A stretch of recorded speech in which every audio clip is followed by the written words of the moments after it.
Assalamualaikum warahmatullahi wabarakatuh. Selamat pagi anak-anak. Apa kabar kalian semuanya? Alhamdulillah, luar biasa, Allahu Akbar. Baik, sebelum kita belajar pada hari ini, kita terlebih dahulu baca doa ya.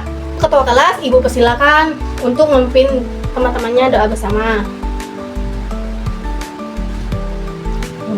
Baik, sepertinya ada tidak sih teman-teman kalian yang belum masuk?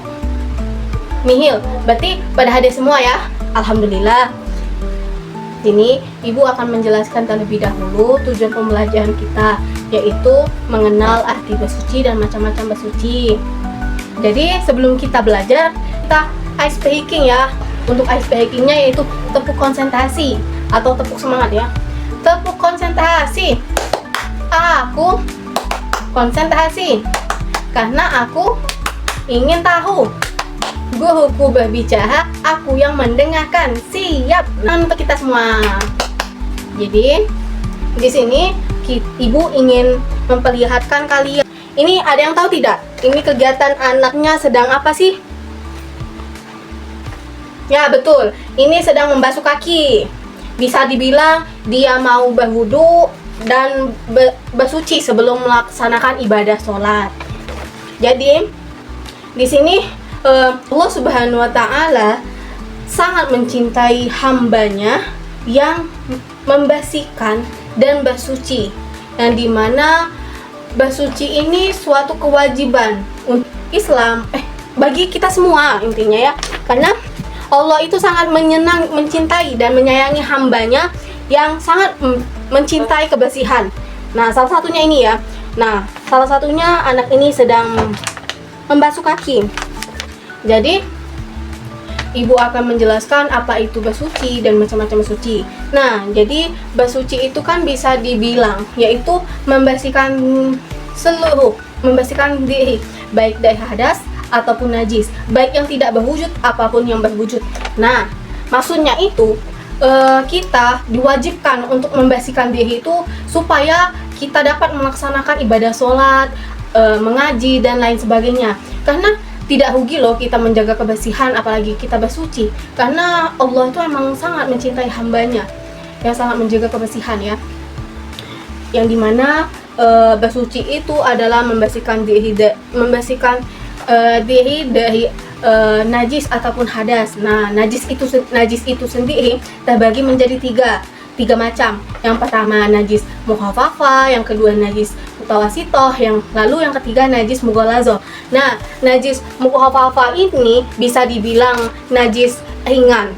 Maksudnya itu najis yang cara dibersihkannya itu dengan cara memercikan air pada benda atau tempat yang terkena najisnya.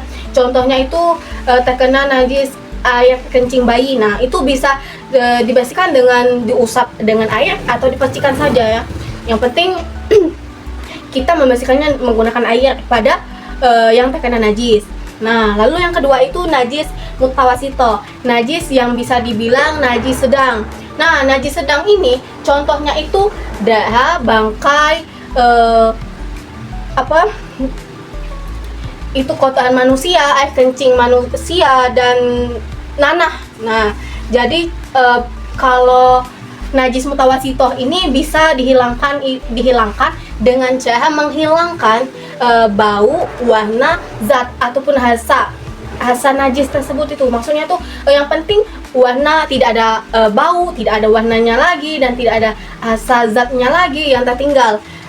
Lalu yang ketiga itu najis mughallazoh. Najis mughallazoh itu najis yang berat, karena ini yang dinamakan najis yang terkena jilatan hewan, anjing dan babi. Nah, kalau najis ini cara menghilangkannya itu dengan menghilangkannya pada air yang mengalir, bisa seperti sungai ya, di air yang mengalir, lalu dengan tanah sebanyak 7 kali jika terkena jilatan air liur hewan, anjing ataupun babi. Nah, itu yang disebut dengan najis ya. Macam-macam najis itu jadi ada 3. Nah, ada kata istinja. Nah, kalian tahu apa itu istinja? Ya, istinja itu sehabis kita buang air besar dan buang air kecil, yang dimana istinja itu bisa kita menggunakan jika kita tidak membersihkan atau kita tidak mengeluarkan kotoran sehabis kita buang istinja. Mungkin kita sehabis istinja itu kita harus berwudu, kita harus bersihkan agar kita bisa melaksanakan ibadah sholat ya. Nah, jadi istinja itu membersihkan diri sehabis buang air kecil dan buang air besar. Nah, ada yang tahu tidak sih alat bersuci itu apa aja sih? Jadi di sini ya, alat bersuci itu bisa dibilang yang pertama tuh bisa menggunakan wudu ya. Ya, kalau wudu itu kan di sini Ibu mau contohi apa aja sih gerakan wudu itu. Nah, baik. Di sini Ibu akan ngasih tahu ya.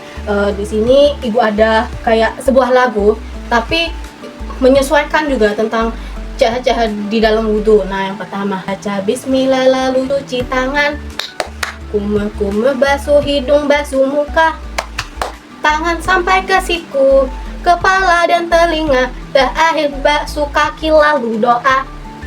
Nah, jadi itulah kegiatan dari wudu. Yang pertama, membaca niat ya, membaca niat ataupun basmalah terlebih dahulu. Membaca niat, basmalah, habis itu ini membasuh kedua tangan, sela-sela kedua tangan, kemudian berkumur-kumur pada mulut, lalu dengan membasuh lubang kedua hidung ya, lubang hidung, dan habis itu kita membasuh dari sela-sela kuku ini ya, dari kuku sampai siku. Nah, sehabis itu dari kepala sampai telinga, habis itu terakhir itu basuh kaki, dari mata kaki sampai dari ujung jari kuku sampai mata kaki, dilanjut dengan baca hamdalah ya. Nah, jadi itulah kalau kegiatan wudunya.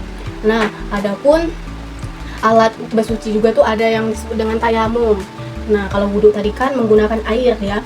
Nah, kalau ini tayamum menggunakan debu. Nah, kalau debu itu bisa digunakan menggunakan debu, bisa. Nah, habis itu alat istinja itu bisa menggunakan yang namanya tisu. Iya, namanya tisu. Tisu ya. Nah, tisu, batu. Jika tidak ada air bisa menggunakan tisu sehabis kita istinja ya. Nah, bisa menggunakan batu. Batu itu yang bersih, cukup 3 kali kalau nggak salah ya. 3 kali kita membersihkannya.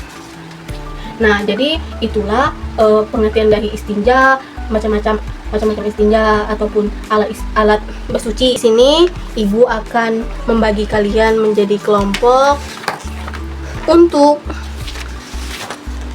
melakukan atau menjawab, mengisi dan mengelompokkan gambar seperti ini. Nah, di sini Ibu ada kertas mengelompokkan gambar. Nah, ini tempat mengelompokkannya dan ini gambarnya ya. Nah, ini gambarnya. Yang kita tahu ini gambarnya ya. Nah, jadi di sini kan tadi sudah kita bahas apa itu bersuci kan, macam-macam alat bersuci. Nah, jadi di sini aturannya itu kalian lihatlah gambar di bawah ini, lalu gunting dan tempelkan sesuai kelompok gambar yang menunjukkan mana kegiatan bersuci dan mana yang tidak bersuci. Nah, di sini kan ada kegiatan yang bersuci dan tidak bersuci. Jadi nanti kalian gunting, lalu kalian tempelkan pada tempat kolom ini, ya. Jadi buka kasih dulu ya pada kalian. Nih. Baiklah, apakah sudah, Nana? Apakah ada kendala? Oh, sudah. Baik, makasih ya. Nah, jadi ini hasil dari kelompok 1. Betul apa enggak sih? Betul ya. Jadi di sini dia sudah menempelkan kegiatan berwudu pada tempat yang benar. Yang dimana wudu itu memang merupakan kegiatan bersuci. Nah, di sini adalah kegiatan wudu, mandi adalah kegiatan bersuci, dan di sebelah kanannya itu adalah kolom tidak bersuci, seperti anak sedang bermain lumpur, dan yang kedua ini anak yang tidak mencuci tangan sehingga kuman-kuman pada tangannya masih menempel. Jadi yang kita lihat bahwa bersuci itu adalah membersihkan seluruh dari anggota badan, bisa mandi, wudhu, menjaga kebersihan tubuh, memotong kuku jika panjang ataupun kotor ya, menjaga lingkungan agar supaya bersih, dan itu juga termasuk kegiatan bersuci. Nah, kalau kegiatan tidak bersuci itu ialah seperti ini: main di tempat yang kotor, tidak membersihkan badan ataupun tubuh. Jadi kalau kalau tidak bersuci itu, maka kita tidak akan bisa melaksanakan ibadah sholat, karena sesungguhnya sholat itu harus dilaksanakan dengan keadaan kita yang suci, bersih dari baik kotoran yang berwujud ataupun yang tidak berwujud ya. Jadi itulah, yuk tepuk tangan untuk kelompok 1 yang sudah berhasil mengisi dan mengelompokkan gambar tadi. Di sini ibu ingin menyimpulkan bahwa bersuci itu adalah membersihkan anggota seluruh badan dari kotoran hadas ataupun najis, baik disengaja ataupun tidak disengaja, agar kita dapat melaksanakan ibadah sholat, mengaji, dan lain sebagainya. Sedikit motivasi dari ibu bahwa tetap jagalah kebersihan dan kesehatan, karena sesungguhnya Allah Subhanahu wa Ta'ala itu sangat mencintai hambanya yang senantiasa menjaga kebersihan diri, karena kebersihan itu adalah sebagian dari iman.